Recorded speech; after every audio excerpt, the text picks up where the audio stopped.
Bismillahirrahmanirrahim. Assalamualaikum warahmatullahi wabarakatuh. Alhamdulillah, alhamdulilladzi ba'atha nabiyana Muhammad sallallahu alaihi wasallam bi kamilati syariati wa khulusidin. Asyhadu an la ilaha illallah al-malikul haqqul mubin wa asyhadu anna Muhammadan abduhu wa rasuluhu al-mab'utsu lil alamin ba'du. Alhamdulillah, segala puji dan syukur marilah kita panjatkan kehadirat Allah Subhanahu wa taala. Salat dan salam semoga senantiasa tercurah limpahkan kepada junjungan kita Nabi besar Muhammad sallallahu alaihi wasallam. Alhamdulillah, hadirin sekalian, atas izin Allah Subhanahu wa taala kita bisa bersama-sama berkumpul di masjid yang kita cintai dalam rangka tadi kita salat berjamaah, dilanjutkan dengan upaya kita mengevaluasi diri kita sendiri ya, menyesuaikan apa yang kita lakukan dengan yang seharusnya dilakukan ya, sesuai dengan panduan dari agama yang kita jalankan atau kita yakini dalam kehidupan keseharian. Baik, pertama-tama para jamaah sekalian, marilah kita mendoakan seluruh orang tua dan guru-guru kita yang telah berjasa dalam kehidupan kita dalam mewariskan keimanan dan berbagai ilmu pengetahuan agama maupun dunia. Mudah-mudahan Allah Subhanahu wa taala memberikan kemanfaatan atas ilmu yang diberikan oleh beliau-beliau, dan Allah Subhanahu wa taala memberikan ampunan terhadap seluruh dosa-dosanya dan menerima seluruh amal kebaikannya.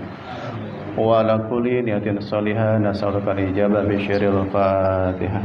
A'udzu billahi minasyaitonir rajim.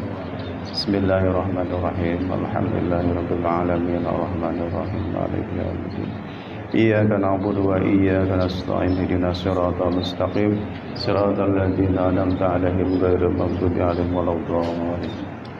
Kami juga mengucapkan terima kasih kepada para jamaah yang hadir, terutama tim konsumsi ya. Mudah-mudahan Bapak dan Ibu tidak bosan-bosannya ya dalam menyelenggarakan atau berpartisipasi dalam kegiatan dakwah seperti ini. Seperti yang telah saya sampaikan sebelumnya, kita sebagai orang awam harus terlibat dalam dakwah ya, terlibat dalam dakwah. Salah satunya dengan menyediakan ya sarana prasarana termasuk konsumsi dan lain sebagainya. Bapak-bapak membantu menyiapkan peralatan dan lain sebagainya dan lain-lain lah. Soalnya kita intinya kita harus terlibat dalam berbagai kegiatan dakwah sebagai orang-orang yang biasa-biasa ya, termasuk diri saya sendiri. Baik Bapak Ibu sekalian, tema ini ya tema sebetulnya untuk diri saya sendiri dan mungkin kita semua ya, karena ini adalah hal yang berkaitan dengan kehidupan keseharian kita ya, berkaitan dengan kehidupan kita dalam sehari-hari.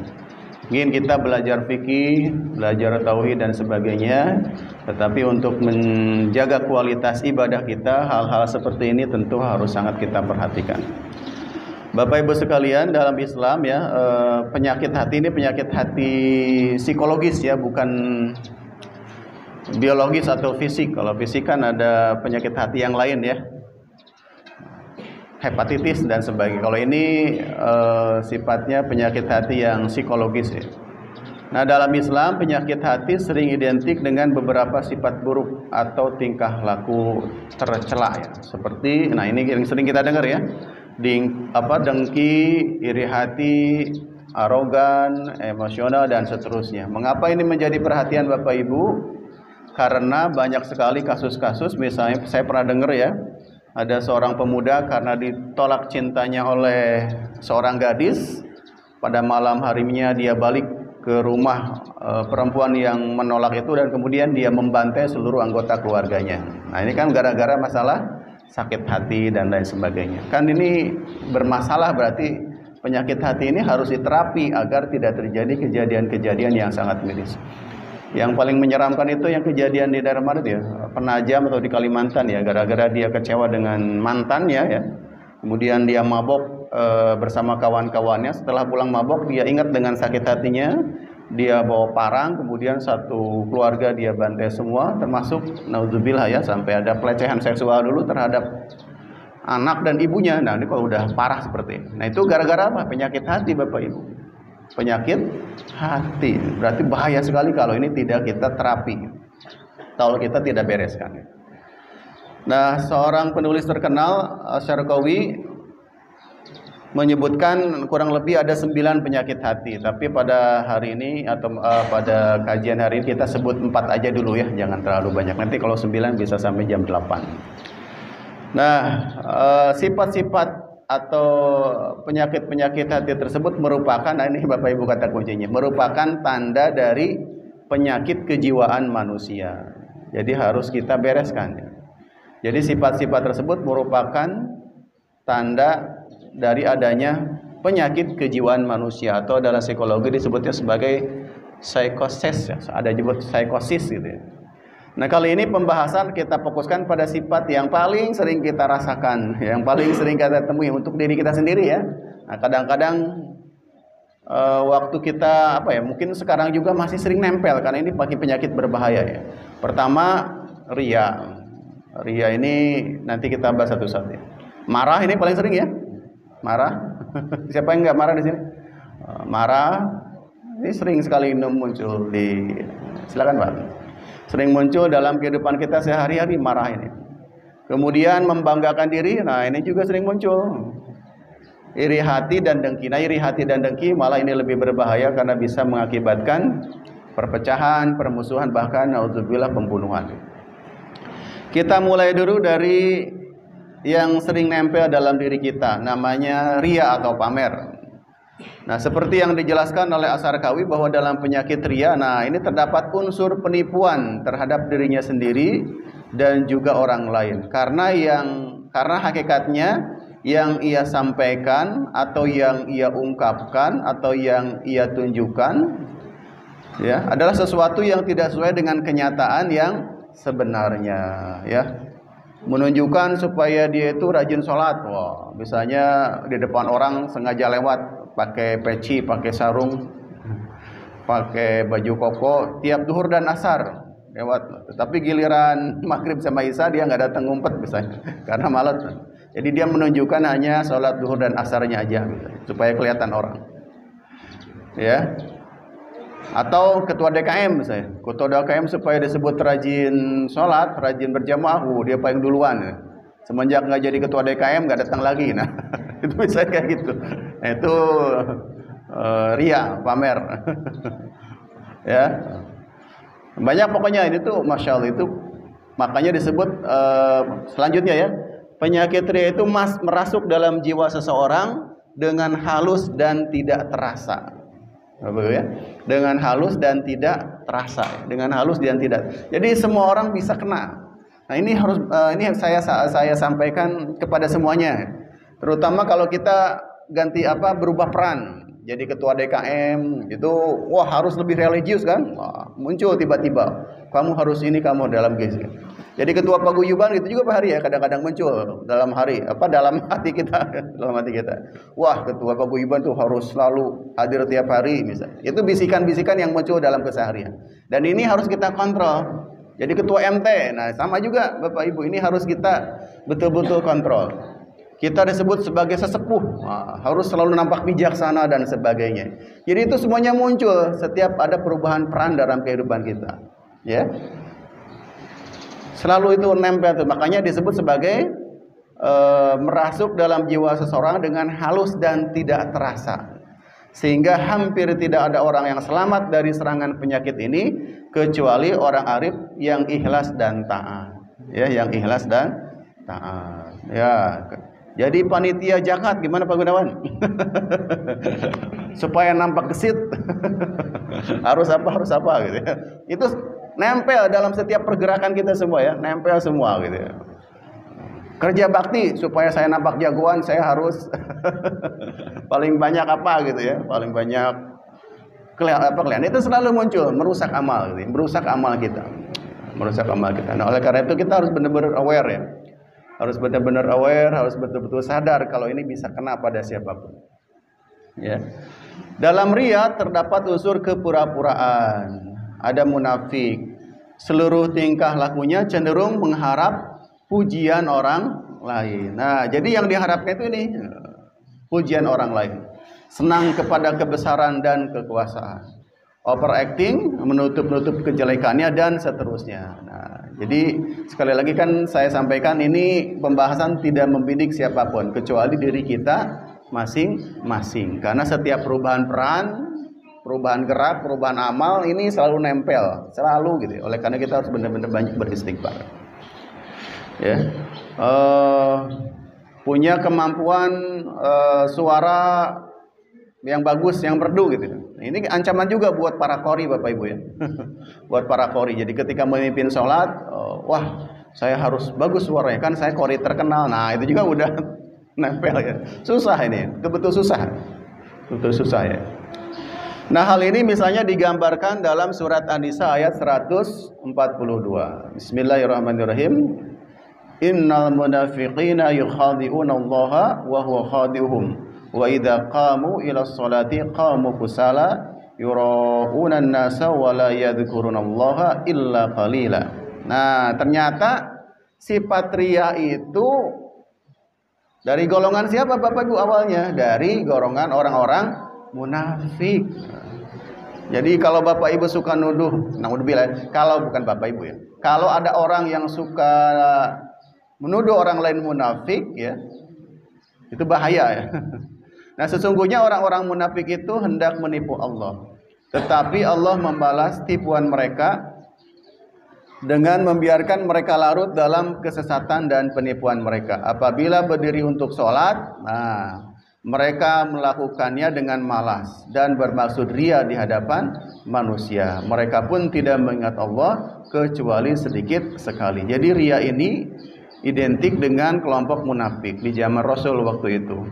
Jadi mereka hanya mau sholat dengan tujuannya pamer agar dilihat oleh orang lain, ya, lihat oleh orang lain.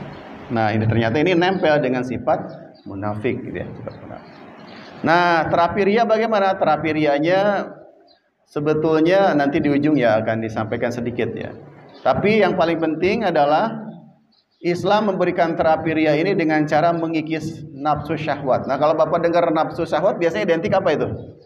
Libido gitu ya, ketertarikan pada lawan jenis. Pada syahwat itu tidak seperti itu maksudnya Bapak. Jadi mengikis nafsu syahwat sedikit demi sedikit dan menanamkan sifat merendahkan diri dengan melihat kebesaran Allah Subhanahu wa Ta'ala. Ini terapinya masih normatif, tapi di ujung nanti kita akan coba lebih spesifik ya. Nah, Bapak Ibu, nafsu syahwat, nah kita jelaskan di sini bahwa bukan berarti hanya ketertarikan pada lawan jenis, ternyata dia berarti keinginan atau dorongan kuat untuk mendapatkan sesuatu. Jadi keinginan kuat untuk mendapatkan sesuatu, khususnya yang berhubungan dengan kesenangan duniawi, seperti kesenangan untuk memiliki harta, kekuasaan atau kesenangan fisik. Masuknya maksudnya yang tadi itu ya. Ketertarikan pada lawan jenis yang berlebihan. Nah, itu termasuk juga syahwat. Salah satunya itu.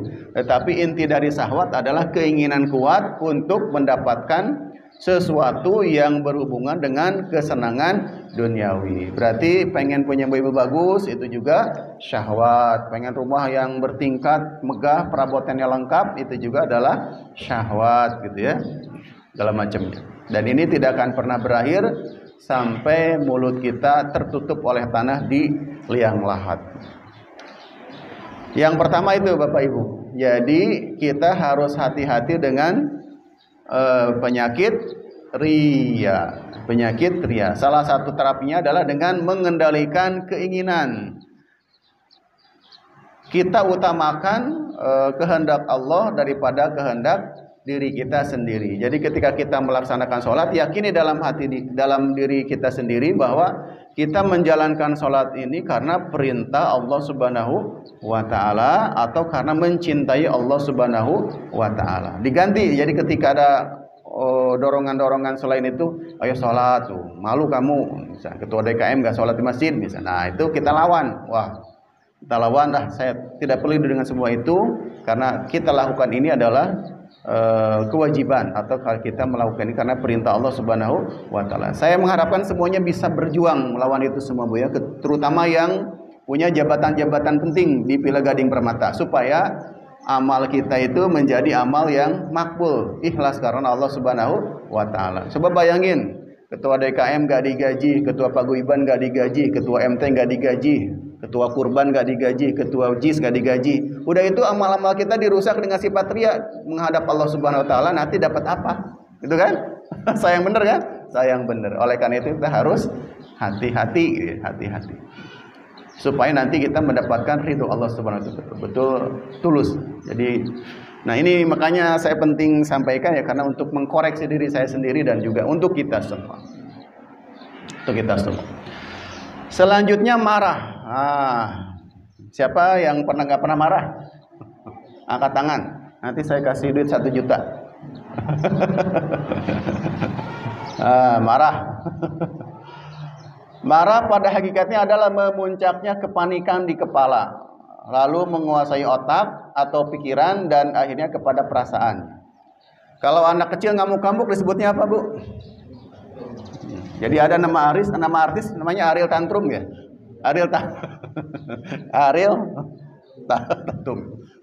Tantrum itu Bapak Ibu katanya, saya baca di feeds-nya Real Facebook atau di short-nya YouTube, saya lupa ya. Jadi kenapa anak-anak suka tantrum? Jadi dia itu katanya memang belum berkembang, otaknya itu belum berkembang. Jadi ada bagian-bagian dalam otaknya yang nggak bisa mengendalikan. Kalau marah yang pernah, kalau teriak-teriak ya teriak-teriak. Anak-anak itu kan nggak lihat suasana, kalau ngamuk ya teriak aja gitu.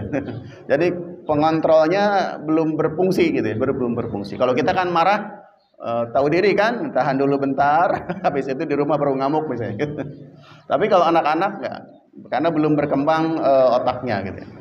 Dan ada nanti mungkin di parenting, tolong ya, bagaimana cara menghadapi anak tantrum gitu. Nanti Bu ada ya, sebetulnya ada dari pembahasannya. Nanti kita tanya di parenting ya. Kan katanya ada parenting hari ini ya. Coba ditanyakan Bu, bagaimana menghadapi tantrum. Kalau Ari Tantrum ya serahkan ke Pak Gunawan aja lah. Ya, marah pada hakikatnya adalah memuncaknya kepanikan di kepala, lalu menguasai otak atau pikiran dan akhirnya kepada perasaan. Coba saya mau tanya dulu nih, kan ada istilahnya ada emosi. Pernah dengar kata mood gak? Mood, pernah dengar ya? Mood. Kemudian satu lagi temperamen. Bedanya apa? Ya, kalau emosi yang kita pahami sehari-hari, emosi itu umum ya, bukan hanya marah, sedih, senang, bahagia, itu juga emosi. Kalau mood itu adalah, yang saya pelajari, mood itu adalah emosi yang nempel selama beberapa hari. Jadi kalau ibu marah cuman ketika ada kejadian yang memicu sejam 2 jam itu marah. Tetapi kalau marahnya 2-3 hari nggak berhenti-berhenti, itu namanya mood. Mood. Jadi moodnya berubah. Biasanya mohon maaf, ibu-ibu yang sedang datang bulan itu moodnya agak sedikit berubah karena ada gangguan hormonal. Tetapi kalau mood itu tidak berubah bertahun-tahun dan sepanjang hidupnya, itu namanya berubah jadi temperamen. Temperamen. Jadi emosi itu muncul suatu saat ketika ada pemicunya. Kalau bertahan beberapa hari itu namanya mood. Tetapi kalau nempel terus nggak hilang-hilang namanya temperamen. Nah, temperamen ini dia harus sudah ketemu sama psikolog ya Pak Sidik ya. Dan dicek lagi Pak Sidik lebih paham. Nah, gitu ya. Jadi marah itu memuncaknya kepanikan di kepala, menguasai otak dan akhirnya berpengaruh kepada perasaan. Kondisi semacam ini seringkali sulit untuk dikendalikan. Ya. Marah juga dapat berpengaruh pada hati seseorang, ya, yaitu bisa memunculkan sifat dengki dan iri hati, tidak rela, bukan ini salah kurang titik ya, tidak rela melihat orang lain menderita, cemburu, ya, suka membuka aib orang lain dan seterusnya, bisa mengarah ke sana. Atas dasar inilah maka Nabi melarang orang yang sedang marah untuk melakukan keputusan atau mengambil keputusan.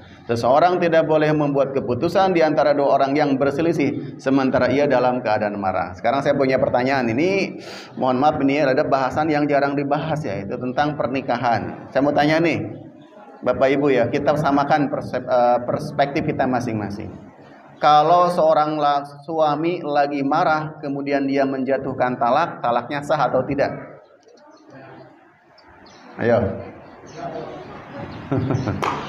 Ayo, ini bahaya. Kalau seorang suami lagi marah kemudian dia mengucapkan talak, talaknya 3 lagi, itu cerainya syah atau kata talaknya sah atau tidak? Nah, ini jarang kita bahas Bapak Ibu ya, terkait fikih pernikahan itu jarang kita bahas. Nah, perlu mungkin Pak Ustadz Dendar nanti ya kita datangkan ahlinya ya. Saya bukan juga ahlinya. Sah atau tidak? Nah, kalau suami itu ketika marah masih sadar, kemudian dia mengucapkan talak, maka talaknya syah, sehingga rusaklah pernikahan itu. Tetapi kalau dia marahnya betul-betul blank sampai dia tidak sadar siapa dirinya, meracau, nah baru tidak syah. Jadi kata kuncinya kesadaran. Jadi bapak-bapak tolong nih, bapak-bapak kan pemegang pemegang tali kendali pernikahan, jadi hati-hati dengan kata talak itu ya. Kalau ibu-ibu juga hati-hati, karena ibu-ibu tuh kalau marah mulut biasanya.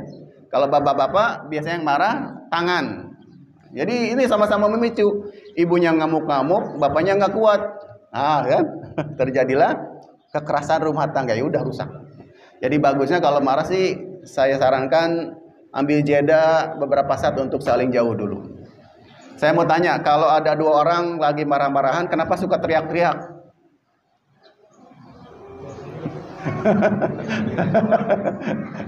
Kalau orang marah-marah pada deket, kenapa teriak-teriak coba?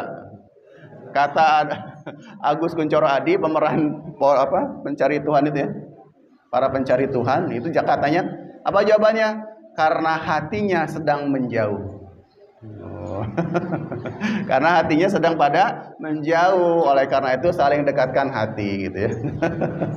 Jadi kalau deket gini marah-marah saling bentak-bentak kan, nah, karena hatinya lagi pada jauh. Oleh karena itu saling dekatkan hati dengan melakukan berbagai kebaikan gitu ya. Nah, hati-hati ya bapak-bapak sebagai pemegang gitu. Ibu-ibu jangan bermain mulut, bapak-bapak jangan bermain tangan ya. Harus saling jaga, saling kondisi. Jadi bapak, saya sampaikan bapak ibu-ibu ya. Jadi kalau bapak-bapak marah biasanya dia kalau mulut udah terkunci, ya ini yang bergerak ya, ini berbahaya. Tapi ibu-ibu kalau marah kan ini yang keluar ya. Ini harus sama-sama kita saling kendalikan. Terapi marah.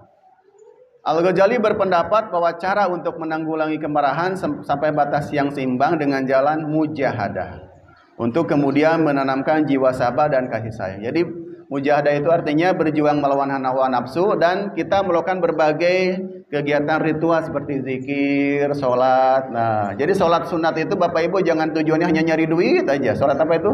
Sholat duha. Mestinya kita ya niatkan untuk mendekatkan diri kepada Allah. Masa nggak malu sih nyari duit dulu, ibadah nyari duit tuh. Kita dekatkan kepada itu dengan untuk maksudnya adalah menundukkan hati. Duha itu benar bisa mendatangkan rezeki karena memang ada keterangan seperti itu. Tapi jangan terlalu difokuskan untuk biarkan kita latih untuk kita mujahadah ya. Lebih dekat diri dengan Allah Subhanahu wa taala gitu ya. Kita zikir bangun malam, sholat, jangan tujuannya supaya naik derajat di mata manusia, jangan hanya begitu, tetapi mendekatkan diri kepada Allah Subhanahu wa taala supaya hati kita itu ya tidak gampang terpancing emosi, tidak terganggu dengan berbagai hal yang bisa merusak. Jadi niatnya kita luruskan ya. Biarkan hikmah-hikmah seperti tahajud bisa menaikkan derajat, duha bisa mendatangkan rezeki, itu biarkan, itu pasti tidak akan terganggu karena sudah paketnya. Yang penting kita luruskan niatnya saja. Jadi terapi marah itu ya kita harus mujahadah, latihan sabar. Dulu di psikologi itu ada namanya anger management ya, melatih marah. Nah, mungkin nanti kita bisa bahas lebih lanjut. Terapi marah berikutnya adalah mengatasi marah ini dengan jalan mengendalikan diri, sebab mengendalikan diri dari marah itu mempunyai beberapa manfaat ya. Jadi kalau kita bisa mengendalikan diri, kita bisa memelihara kemampuan berpikir dan pengambilan keputusan yang benar. Ya. Jadi orang-orang Jepang itu Bapak Ibu, mereka itu dilatih ya, ujian diganggu dengan berbagai gangguan gitu. Ujian, mereka berujian tetapi diganggu dengan berbagai tekanan. Jadi maksudnya supaya mereka bisa tenang, gitu. Bisa tenang. Ini anak-anak yang suka nonton film Naruto kan ada adegan ketika Naruto misalnya mengerjakan ujian, kemudian ada gangguan-gangguan seperti batasan waktu dan lain sebagainya. Itu melatih mereka sabar, mengambil keputusan supaya tenang. Nah, kita juga harus berlatih. Nah, cuman di Islam itu biasanya dilatihnya dengan banyak zikir dan lain sebagainya. Kemudian 2, dapat menghindarkan seseorang dari sikap memusuhi orang lain. Betul, kalau marah itu biasanya nambah musuh. Ya, nambah musuh.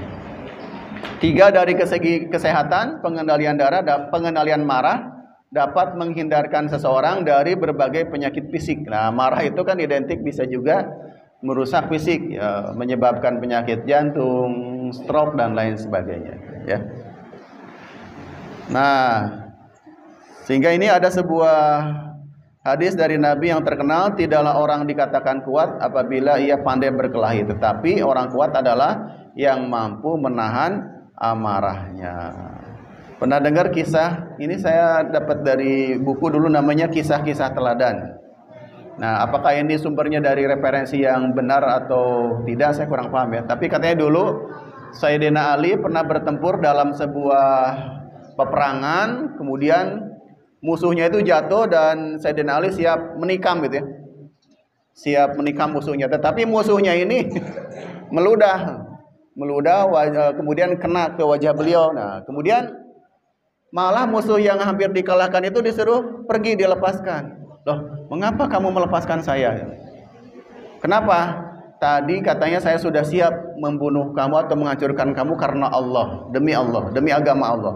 Tetapi barusan saya emosi banget karena kamu meludahi saya, sehingga saya takut jihad fisabilillah saya tidak dianggap karena dorongan hawa nafsu, bukan dorongan karena Allah Subhanahu wa taala. Bapak Ibu kalau marah pada seseorang yang paling pengen digebukin apanya? Wajahnya apa yang lain? Kalau kesal sama orang biasanya apanya?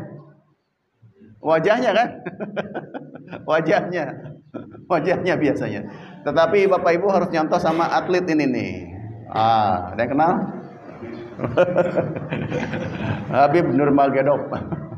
Jadi beliau ini jago dalam tinju bebas ya, dalam tarung bebas itu jago kuncian ya, terkenal jago kuncian. Sebelumnya beliau ya menghajar wajah juga, tetapi kemudian menyadari katanya dia tidak lagi ingin menghajar wajah seseorang, apalagi kalau tidak punya dendam. Kecuali dia melakukan itu saat bertempur lawan siapa? Conor McGregor atau orang-orang yang melecehkan agama, ya pasti dihajar habis. Nah, ini luar biasa ya, ini atlet yang jarang-jarang, ini agamanya bagus itu ya, dan punya akhlak dalam bertarung itu. Dia tidak mau melukai wajah musuhnya, sehingga memilih untuk menjatuhkan musuh itu dengan cara dikunci, dibanting, kuncian ya, ilmu kuncian. Ya. Pak Komar yang jago kuncian, bela diri jago. Nah, ini lebih paham dengan hal ini. Nah, ini kayak gini ya. Biasanya kan kalau kita ke sama seorang pengen menghajar wajahnya gitu, tapi beliau tidak. Dia jago kuncian. Ya. Ini ibu-ibu nggak nyambung, nggak paham kali ya. Tapi dalam dunia olahraga UFC ini dikenal sebagai petinju yang berkarakter khusus. Baik, selanjutnya 2 lagi adalah rasa berbangga diri atau ujub. Tadi ria, ya, kemudian marah, ya. Yang ketiga adalah rasa bangga diri atau ujub. Ini bangga diri itu sedikit berbeda dengan sombong, walaupun ujung-ujungnya bisa jadi sombong ya. Menurut Al-Ghazali, kibr atau rasa sombong itu muncul pada diri seseorang di mana ia merasa dirinya lebih baik daripada orang lain. Tetapi kalau ujub adalah perasaan bangga diri yang dalam penampilannya tidak memerlukan atau melibatkan orang lain. Biasanya kita ngomong, "Oh, hebat kamu ya," dalam diri kita, "Wah, hebat kamu." Dalam diri kita sendiri kita, "Wah, hebat kamu." Nah, itu biasanya itu ujub. Keren kamu. Nah, kita muji diri sendiri dan merasa bangga. Wah, nah, gitu ya. Itu namanya ujub. Tetapi ujub ini lama-kelamaan bisa juga menjadi sombong ya. Ujub lebih berfokus pada rasa kagum terhadap diri sendiri. Tetapi ini bukan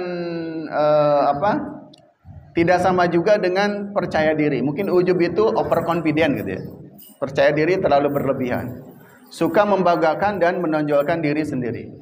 Kadang-kadang pada sebagian orang ya, emosi ini merupakan tingkah laku yang dominan dalam kepribadian dan dapat menimbulkan sikap sombong. Jadi ini terlalu percaya diri, ujub ya, terlalu percaya diri. Ya, tapi kalau percaya diri biasa itu penting, tapi kalau over itu yang berbahaya.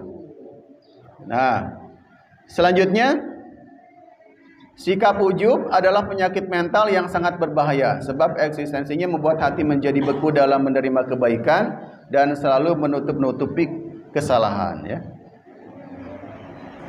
Nah, ini ada sindiran dari Al-Qur'an ya untuk kita semua. Apabila kami menganugerahkan kenikmatan kepada manusia, niscaya dia berpaling, tidak bersyukur dan menjauhkan diri dari Allah dengan sombong. Namun apabila kesusahan menimpanya, dia akan banyak berdoa. Nah, ini hati-hati Bapak Ibu ya. Hati-hati ini ya. Giliran kita dikasih kelapangan oleh Allah, cuek ke masjid itu ya. Tapi giliran lagi susah, Masya Allah, datang berjamaah, ngaji dan giliran dikasih kebahagiaan, tidur, main HP. Nah, ini orang berbahaya ini. Orang berbahaya, disindir oleh Allah Subhanahu wa taala. Apabila kami menganugerahkan kenikmatan kepada manusia, dia berpaling dan menjauhkan diri dari Allah. Tetapi giliran kesusahan menimpanya, ya Allah, tolong hamba.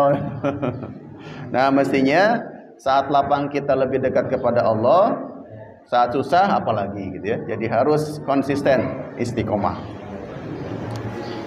Selanjutnya, terapi sifat ujub ini menyadari bahwa masih banyak orang lain yang lebih baik, mengevaluasi diri sendiri yang masih banyak kekurangan, kemudian banyak bersyukur karena menyadari bahwa kebaikan yang ada pada dirinya berasal dari Allah Subhanahu wa taala.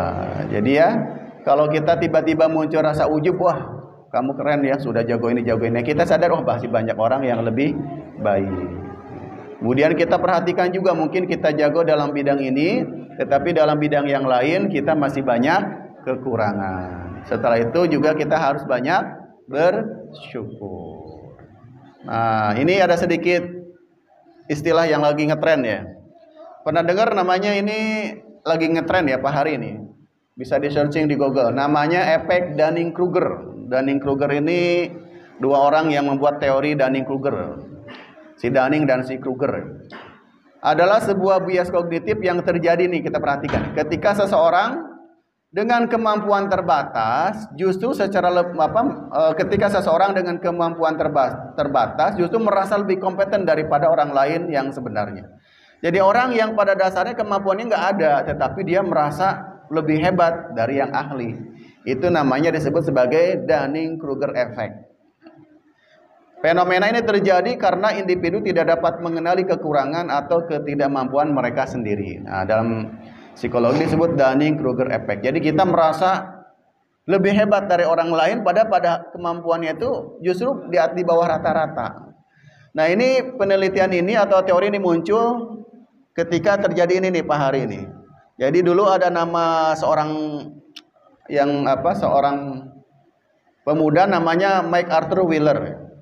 The man who robbed a bank ya, orang yang merampok bank, thinking lemon juice made him invisible. Jadi dia merasa meyakini bahwa dengan melumurkan jus lemon di wajah dan tubuhnya, dia itu akan menjadi tidak terlihat. Karena kan kita tahu kan kalau saripati jeruk itu kalau kita pakai gunakan untuk menghapus sesuatu kan hilang ya. Nah, ini orang sangat bodoh ya. Jadi dia melumuri dirinya wajahnya dengan jus lemon, kemudian dia datang ke bank nodong merampok. Saya tidak akan kelihatan. Ini gangguan mental. Jadi dia itu tidak punya kemampuan, tetapi menjadi overconfident. Nah, kayak gini. Nah, di dunia sekarang itu banyak yang kayak gini. Orang yang tidak punya kemampuan buka channel YouTube serasa paling jago agama. Nah, sekarang banyak. Padahal masih banyak kekurangan. Masih banyak kekurangan. Ya kecuali direkamin nggak apa-apa. Maksudnya begitulah ya. Berlebihan ya, berlebihan. Jadi dilumurin jus lemon kemudian dia merasa tidak akan terlihat. Ini yang menginspirasi teori efek Dunning-Kruger, pengetahuan buat kita semua. Selanjutnya iri hati dan dengki yang terakhir ya, iri hati dan dengki ya. Iri hati dan dengki muncul akibat seseorang rasa iri muncul akibat kegagalan seseorang dalam mencapai tujuan tertentu. Kita mah pengen punya mobil, tiba-tiba tetangga duluan yang punya mobil, iri nggak? Kita mah berdoa, kerja keras banting tulang, sudah 5 tahun ngumpulin buat beli mobil. Pas giliran bangun besok, tetangga duluan yang beli mobil. Iri dengki muncul nggak? Wah, muncul. Nah, disitulah kita mulai mencari tahu. Minimal kayak gini nanyanya, dia itu belinya kredit apa cash, gitu kan? Mulai penasaran. Second apa grass, gitu kan? Nah, mulai kita cari tahu, Masya Allah. Kita mah dari dulu garasi kosong, pengen ada isinya. Pas bangun tidur besok, tetangga udah punya yang baru, misalnya.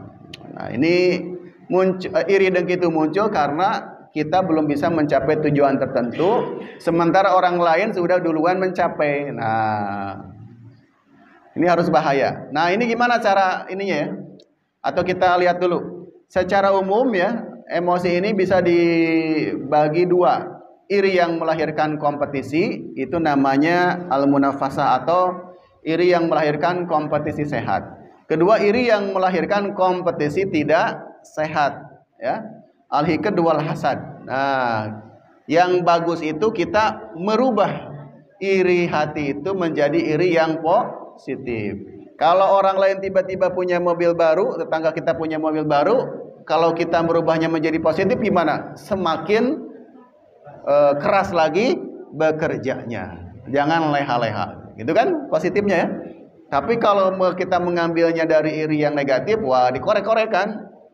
Jangan-jangan korupsi dan sebagainya. Nah, itu. Nah, iri jenis pertama merupakan kompetisi sehat untuk meniru hal-hal positif yang dimiliki orang lain tanpa didasari oleh interest jahat, ya, dalam rangka fastabiqul khairat. Iri dalam jenis ini merupakan suatu yang diharuskan bagi setiap muslim berdasarkan firman Allah, maka berlomba-lombalah berbuat kebajikan. Fastabiqul khairat ilallahi marji'ukum jami'an fayunabbi'ukum bima kuntum fihi tahtalifun. Maka berlomba-lombalah berbuat kebajikan, hanya kepada Allah kamu semua kembali, lalu diberitahukannya kepadamu apa yang telah diperselisihkan. Sementara itu, iri dalam jenis kedua lebih didasari oleh rasa benci terhadap apa-apa yang dimiliki oleh orang lain, baik yang berkaitan dengan materi maupun yang berhubungan dengan jabatan atau kedudukan, ya, kedudukan. Jadi terapi iri ini satu aja, yaitu mengubah iri negatif menjadi iri positif. Lebih banyak bekerja keras, lebih banyak belajar dan lain sebagainya. Selanjutnya ini yang paling standar ya, yang paling sering tapi susah kita lakukan. Jadi kalau kita ingin membersihkan hati dari penyakit hati, nah ini Bapak Ibu, kita rutinkan membaca Qur'annya disertai perenungan. Jadi baca Quran disertai perenungan dan membaca tafsir, bagusnya gitu ya. Kayak kemarin Bapak Ibu saya sempat kaget nih, kalau kita tidak baca tafsirannya bisa kaget. Jadi ini ayatnya kayak gini bunyinya. Ini mungkin kalau orang-orang yang benci sama Islam ini bisa diselewengkan ya. Jadi ayatnya kurang lebih artinya kayak gini kalau kita baca artinya ya. Jadi katanya ketika kamu menemukan wanita yang berbuat kefasikan, zina, dalam kurung zina dan lain sebagainya, maka kurunglah dia dalam rumahnya sampai datang waktu wafatnya atau waktu matinya. Berarti itu kalau kita tafsirkan secara singkat, kalau ada seorang perempuan berbuat keburukan, berbuat zina, masukkan dalam rumah, kunci sampai mati gitu kan. Nah itu setelah kita lihat makna-maknanya ya, ternyata ada lanjutan ayatnya, atau sampai datang ketentuan Allah. Nah ketika dicek, ketentuan Allah itu adalah yaitu dengan cara memberikan hukuman dera atau hukuman cambuk atau diasingkan gitu ya dalam ayat yang lainnya. Nah ini ada keterangan berikutnya. Jadi kalau kita baca tidak dengan cara merenungi, tidak dengan cara melacak pada sumber-sumber lain, Al-Quran juga kita bisa menafsirkannya salah. Nah inilah yang dilakukan oleh orang-orang yang benci sama Islam, membaca terjemahannya tanpa mencari kejelasan maksudnya apa. Nah berarti betul-betul baca Quran kita harus merenungnya. Kedua, banyak berpuasa intinya ya, Senin Kemis dan lain sebagainya. Kemudian bangun malam. Nah termasuk kalau kita puasa sunnah, kemudian ada acara makan-makan misalnya atau diundang makan. Nah itu tergantung situasinya Bapak Ibu. Ada yang menyebutkan lebih baik dibatalkan dengan tujuan menghormati tuan rumah. Ada juga yang menyebutkan silakan dilanjutkan asal tuan rumahnya tidak tersinggung dan lain sebagainya. Intinya kalau dalam puasa sunnah harus dipertimbangkan situasi sosialnya, emosionalnya. Ada beberapa keterangan silakan dilacak. Nah, karena memang berpuasa juga ada hikmahnya. Kemudian bangun malam, tahajud, merendahkan diri di hadapan Allah pada akhir malam dan bergaul dengan orang-orang yang soleh. Nah, ini sering kita dengar ya. Silakan dengarkan lagunya Opik dan kita praktekkan. Nah, ini yang terakhir ada juga nih buat latihan buat kita. Latihan ujlah. Ujlah itu bukan mengasingkan diri, bukan. Tetapi ujlah berarti menghadapkan hati secara terarah khusus kepada Allah Subhanahu wa taala dengan 3 tahapan. Pertama, mengujlahkan hati. Ya, mengujlahkan hati, badannya tidak. Misalnya begini, kita tetap bergaul dengan orang-orang biasa, bahkan mungkin dengan ahli maksiat dengan terbatas, tetapi hati kita tetap berpasrah kepada Allah Subhanahu wa taala. Yang kedua, badannya itu dia pisah mencabut diri dari lingkungan yang kurang bagus. Ya, tapi hatinya belum bisa. Nah, kayak kita semualah. Misalnya kita rajin sholat, rajin ikut yasinan, pengajian, tapi hati kita ini tidak fokus, masih kesana kemari.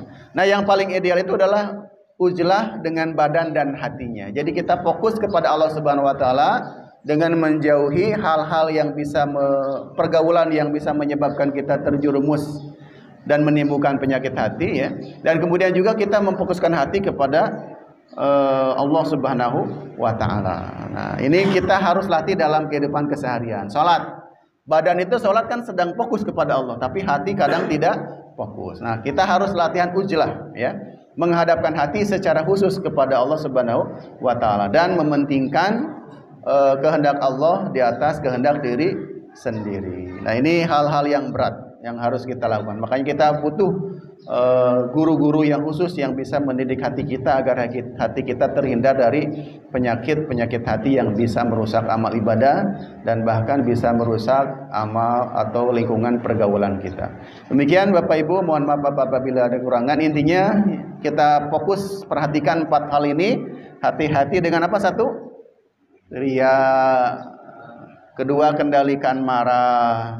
Ketiga, hati-hati dengan ujub. Kemudian yang terakhir, ya, kita hati-hati juga dengan iri hati dan dengki. Fokus pada 4 hal dulu, ya, supaya kita menjadi pribadi yang tulus dan menghadap kepada Allah Subhanahu wa taala dengan keridhaan Allah Subhanahu wa taala. Mohon maaf.